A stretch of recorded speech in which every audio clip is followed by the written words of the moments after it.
Google DeepMind just released Nano Banana, a new AI image generation model that is already taking the world by storm, less than 24 hours after it's been released. I'm gonna jump in and show you what it's capable of and what the hype is about, as well as whether or not it's worth you adding Nano Banana to your creative toolset. So we're gonna hop into Flora and I'll show you some of the generations it has already given me. This image here was the thumbnail for this video, and I was particularly impressed with how it has maintained the scene and the character as I've adjusted the prompts. So here, this was a little too zoomed in for me. I asked it to zoom out, show more of the creative studio, and then this one I wanted to brighten the image up.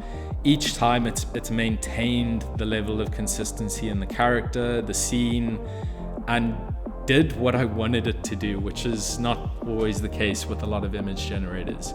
I then upscaled in Topaz.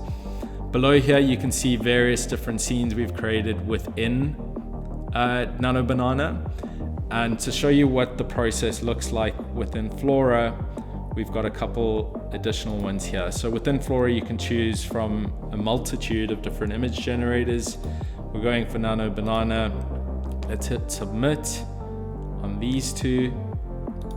And then in the meantime, I'm gonna tell you exactly why there is so much hype around this. So what makes Nano Banana different to every other image generator we've seen that had massive hype and more often than not turned out to be a little disappointing?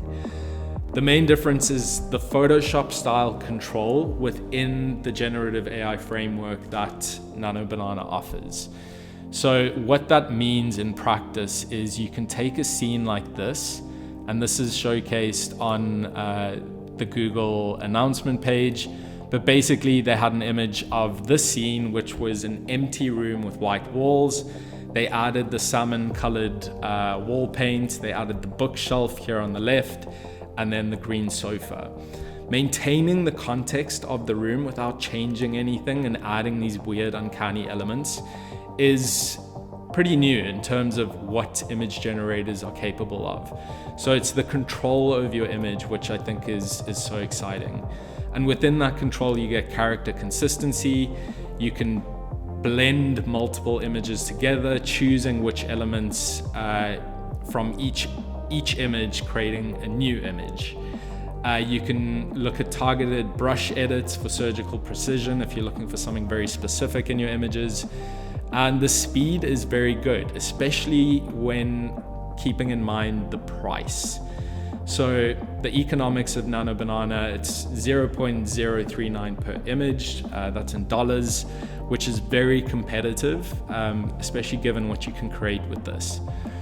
A couple of ways you can access this. You can get it directly through Google AI Studio. There's various different AI canvases and AI tools that integrate with Nano Banana. The one I choose, as mentioned, is Flora. It just gives me the highest level of creative control and allows me to use other models if, for instance, Nano Banana doesn't produce the results I'm looking for.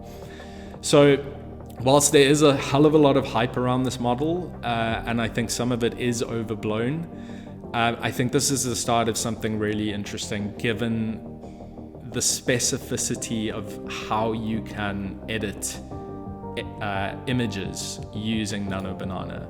So if we come back to this, you can see here the outputs, they're square at the moment. So I don't know if they're gonna release various different ratios that you can work with.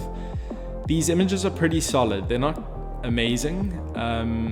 And they have a cinematic look to them, but it's also a bit of a cartoonish painting style, which I'm not a huge fan of, and something that could probably be adjusted within the prompt itself.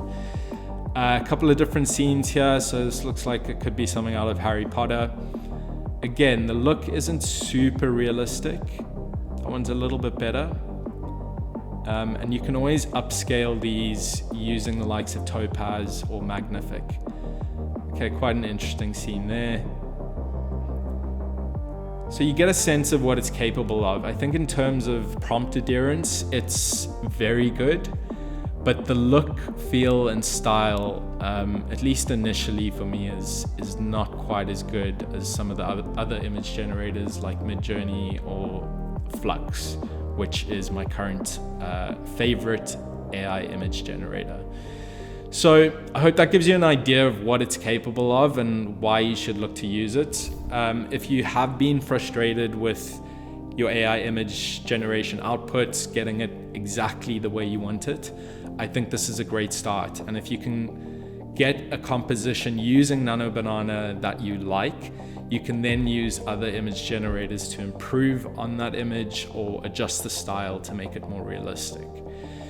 If you are a creative and you want to stay up to date with the latest news, trends, and tutorials around AI creativity, head to Escapism AI and sign up for my free newsletter, where I send a couple of emails a month just keeping you updated on what is going on in this crazy new world of AI creativity and how you can stay ahead to not only understand these tools, but use them to better your career and even start your own creative business.